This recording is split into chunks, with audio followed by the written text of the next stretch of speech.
Hey Capricorn, I'm cleansing your space. I want to give you the best possible predictions for the month of November, okay? I would like to give Capricorn the best possible predictions for the month of November. Please, my wonderful guides. Wow, you saw that? I guess this is for you. Capricorn. All right, let's keep going. That was interesting, right? All right. This is for Capricorn.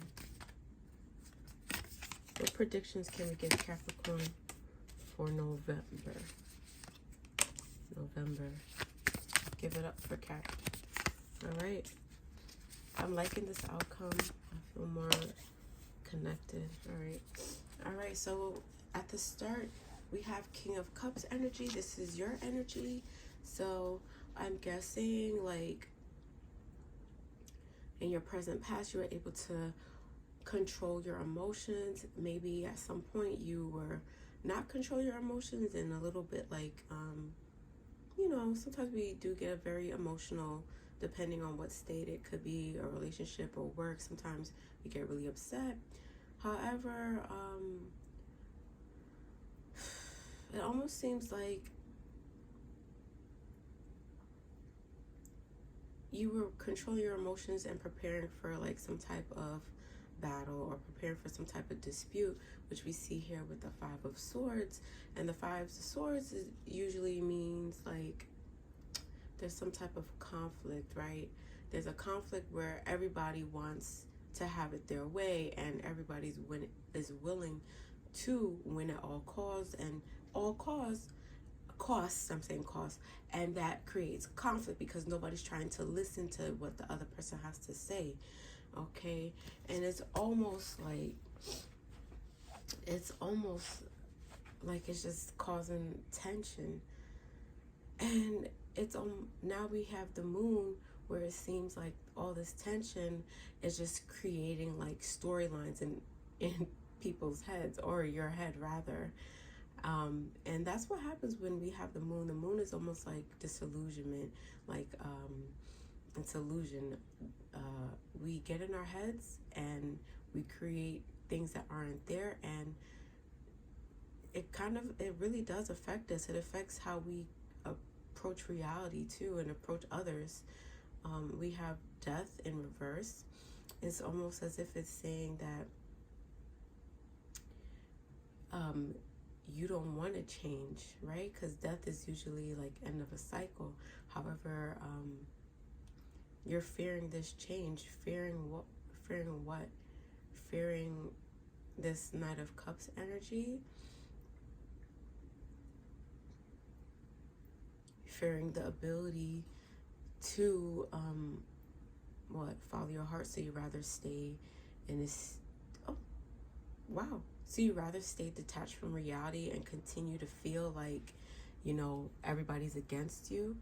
Oh, right? So you feel like everybody's against, so you rather stay stuck, and you fear the change, so you rather stay in your head and keep this whole like mindset that everybody's against you. With the Eight of Swords, however, there's a good outcome. In the Eight of Swords, it seems like, you know, you want to take a new perspective on the whole situation. Like you don't want to be in your head. You want to hear all possible sides of the argument, right? So this leads you, oh, beautiful. It leads you into the Empress, okay? The Empress right now is saying that it's saying that you probably need to tap into your inner feminine side. Probably go take a walk in nature so you can possibly like just nurture the whole situation. Yes, you have a new perspective, so this is good. So you're giving birth to new ideas, a new outlook, a new perspective on things. Even creating more abundant situations, more abundance of friends, abundance of understanding, abundance of emotional growth.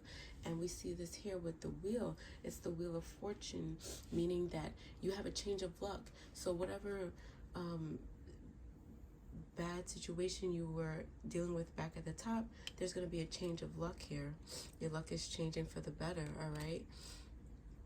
And we want that, okay? So you know, you were in a state of illusionment with the moon, and then you didn't want to change because you were fearing the unknown. However, you had the Nine of Cups, and it was just saying like you didn't you were detached from reality at this point. Like, it was so much going on and you were so much into your head, you were detached from reality. And then the Eight of Swords says like you have a new perspective to give birth to new ideas with the Empress. For me, it's just like new ideas, because I don't feel like this is pregnancy in this read. And then you have the Wheel. The Wheel is saying that your luck is going to change. Good luck is going to come around to you once you change your mindset from being so negative and being on the defense all the time. Okay, I gotta take some water. I'm sorry. Okay, and then we have the Hierophant. Okay, and usually the Hierophant upright, it says like, why is my nose running?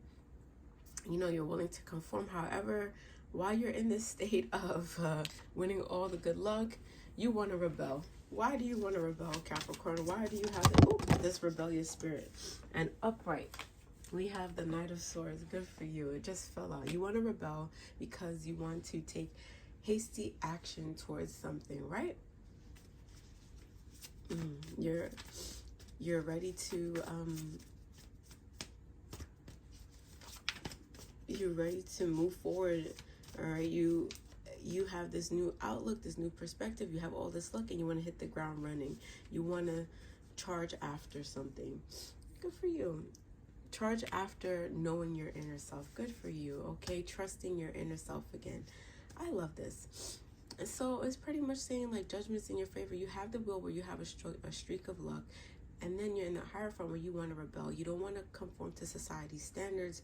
I'm guessing like, you know, after conflict, you mend patches, blah blah blah. However, maybe you just want it to be as is. You're not looking to apologize. You're gonna say, oh well, if you don't like the way I was thinking, forget it. If you want to talk to me, you can talk to me. If you don't want to talk to me, don't talk to me. But I'm moving forward. You need to too, because I'm giving birth to new ideas, a new outlook on life, and I have luck on my side. And with the Hierophant, you're basically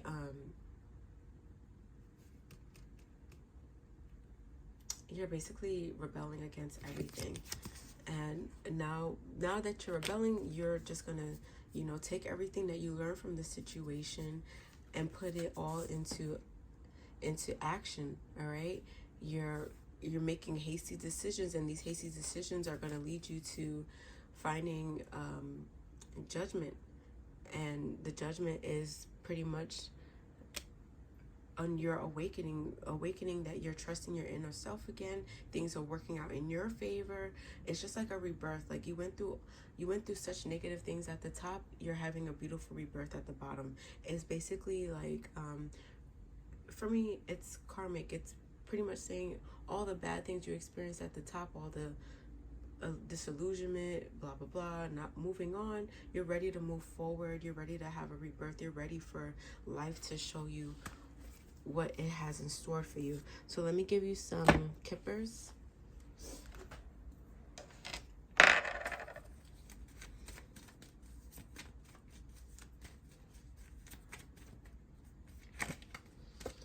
Community. So you're going to be a part of a community where you're going to be honored. Good for you. A community where they're going to put you on a pedestal, and it might be a man who noticed how well you work with people. Okay. There may be some type of court decision. Okay, yeah, look, wow, a court decision, and it just may or may not be in your favor. Let's see what card we pulled. There's going to be a change. Good, a change in perspective. So this is all, it probably all connects somehow, some type of change.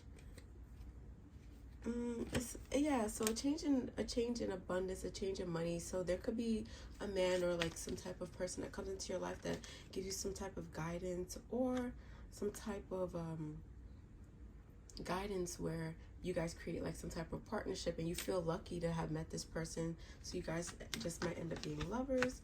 Yes, and then there's a change, like an ending of a chapter. So like I said, there's an ending of a chapter of fighting where you're literally going to be like in the right. So it seems like whatever conflict you were having in your community, you were right, and somebody else notices that you're right, and the judgment's going to be in your favor. Like you are saying, like, you're not changing with the death card. You're stuck in that position. Like you're so stubborn that you're saying like, shit, I know I'm right and everybody else is wrong. Good for you. And there's going to be a change, okay? A change in your outlook, because you know you have the eight of swords, and it's almost as if like you have the new perspective. A new perspective is change. You're willing to look at both sides and see both sides of the argument, and while you're looking at both sides of the argument, you're giving birth to new ideas, new perspective, and you might meet someone along the way, a man who agrees with your new ideas, and you might create a partnership, and this partnership is almost like a stroke of luck for you, where you're able to have you're able to end the chapter on fighting and move forward and being rebellion and hitting the ground running and putting all your newfound resources into action and connecting with your inner self to rebirth new ideas, rebirth new situations, rebirth new connections with other people, and even rebirth situations within yourself. And you may receive a message or probably a text or email from someone saying something to you. Oh, got two cards. A text from an official person, and this person might be like a mature woman trying to reach out to you and discuss like this new movement, this new action, this new outlook, this new perspective that you have on life. Okay? Well, Capricorn, I hope this reading was useful to you. Take what resonates. Please like and subscribe at the end. Have a good one. Bye.